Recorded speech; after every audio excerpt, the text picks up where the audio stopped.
A lot of you may read the headlines, but how often do you stop to think about the people who've been impacted by crime across our city? Today we're talking about an event that hopes to bring awareness. Andy Kahn is joining us from Crime Stoppers, and David Schwartz, whose son was murdered in 1994. Thank you both for being with us. Oh, you betcha. Andy, let's talk first about this event. What is the goal? National Day of Remembrance was actually enacted by the U.S. Senate in 2007 to commemorate family members and survivors who've lost loved ones to homicide. It's a way to bring families together whose loved ones were tragically murdered, let them know what support is out there, and just let the public know the effects of homicide that it has, not just on the families, but on the community as a whole. And David, how has this group helped you over the years? You've been a part of it for more than 20 years. Yeah, it's going on 25 years. And the thing about it is, that when you go to the meetings, which are every month, everybody's there for the same purpose. They've all experienced something tragic. You can talk openly. You learn a lot about the judicial system. People that have been to court can help new people come in, what to do, what to expect.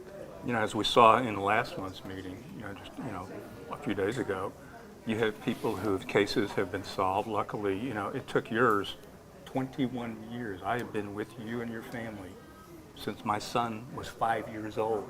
Yes, and I still have footage of us going door to door trying to find the person that murdered your son and Eric Heidbreder as well. Right. In 21 years, I know you went through Crime Stoppers, you went to Parents of Murdered Children, but what I find most engaging about you and Debbie and your family is your perseverance and your dedication. You never said, it's not going to happen. Almost every year we would go and do something trying to find the person that murdered your son. How do you keep carrying on? I mean, how do you keep from losing that hope? You just, it was my son that was murdered. Somebody's out there living their life that nothing happened. And it was my goal from day one, however long it took, to find out who did it. And with Andy's help, FBI, Department of Justice, we finally got him 21 years later. And that's what I find most inspiring is your story, and there's others as well. It gives hope to other families who haven't achieved justice yet, because as you well know, grief is intensified when justice is lacking. And when you go 20 some odd years without having someone actually in custody facing a criminal trial, it's tough. And that's what I try to tell the people that are going through what I did. Their perpetrator is still out there. The police are trying, but when you think of a city the size of Houston, there's murders every day. And unfortunately, your case moves to the bottom. And if there's something as tragic as, I went through 9/11.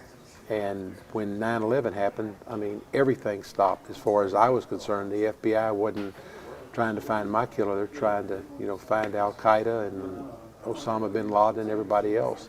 I just was very persistent calling HPD, the homicide detectives. If I didn't get an answer back, I tried to call the chief of, the homicide chief. And you didn't give up? No, I didn't give up. Tell us about your son. He was 20 years old and pretty fun-loving, and just, you want to say at the wrong place at the wrong time, but,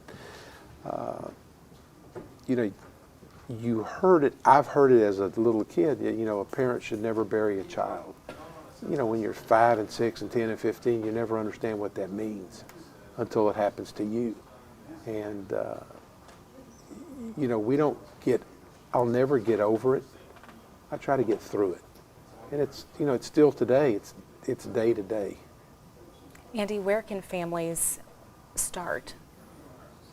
When you lose a loved one to homicide, first thing you should get from law enforcement entity is a resource card. On the resource card, you have names like myself, you have Parents of Murdered Children. I've been on the board of Parents of Murdered Children proudly for 27 some odd years. I've been going to these meetings, supporting the organization. It's a national organization. We have a chapter here in Houston that meets every month, second Tuesday, every month, 7 to 9 p.m., same location, St. Paul's Church. They produce a newsletter. These are people that are walking, sadly, in your shoes. I, as a talking head, can do so much because I know the system so well. But this is a way for people like the Schwartzes and others to talk with, help, support, and get other families through the system.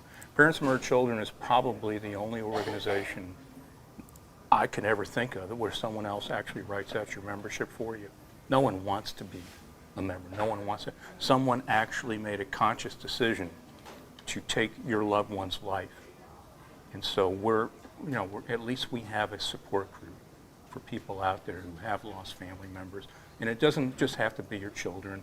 We have people who've lost girlfriends, wives, husbands, Anybody's welcome. any who's lost a family member or even a friend to homicide is welcome to join us. And what are the details for this Sunday's event? Sunday's event is September 22nd, and we're hosting it at Crime Stoppers. We do it on a Sunday evening. The reason I do it on a Sunday is it makes it more accessible for family members to attend as opposed to during the day. The actual day itself is September 25th. So the Sunday event, September 22nd at Crime Stoppers of Houston, which is 3001 Main, from 6 to 8 p.m. We're going to have a lot of law enforcement will be there. District Attorney's Office is going to be there, criminal justice professionals, victim advocates.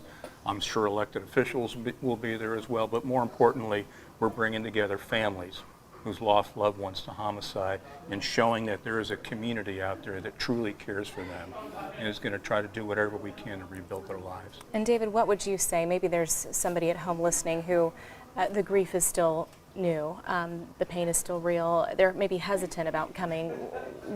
How have you benefited? How has your family benefited from being a part of this community?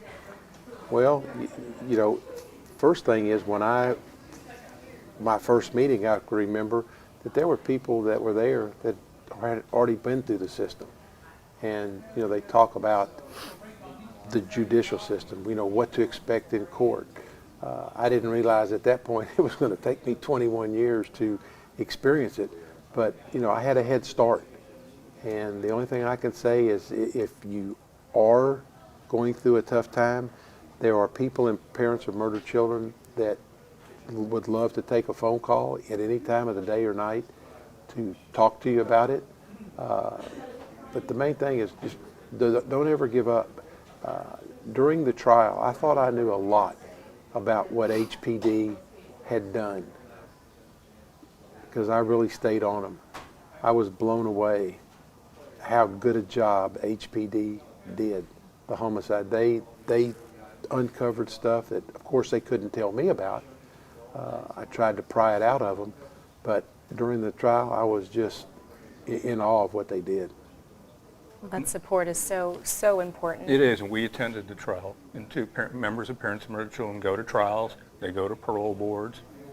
They're there in whatever capacity you need them for. One thing we do ask for families that do plan on attending the National Day of Remembrance, try to bring a picture of your loved one. So you can share their story. You can share their story. We're going to be sadly reading on. We do this every year. We read off the names of everyone who was murdered in Harris County. More than 300 names. 300 names are going to be read off. We do it by month and we do it by age.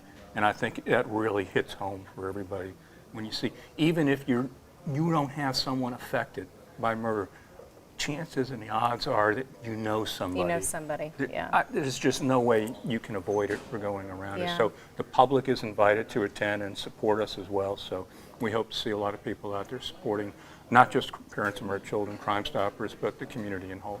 All right, thank you, Andy. Thank you, David, for joining us. Thank you. A tough day, but an important one. We hope you will join us Sunday, September 22nd at Crime Stoppers at 6 o'clock in the evening.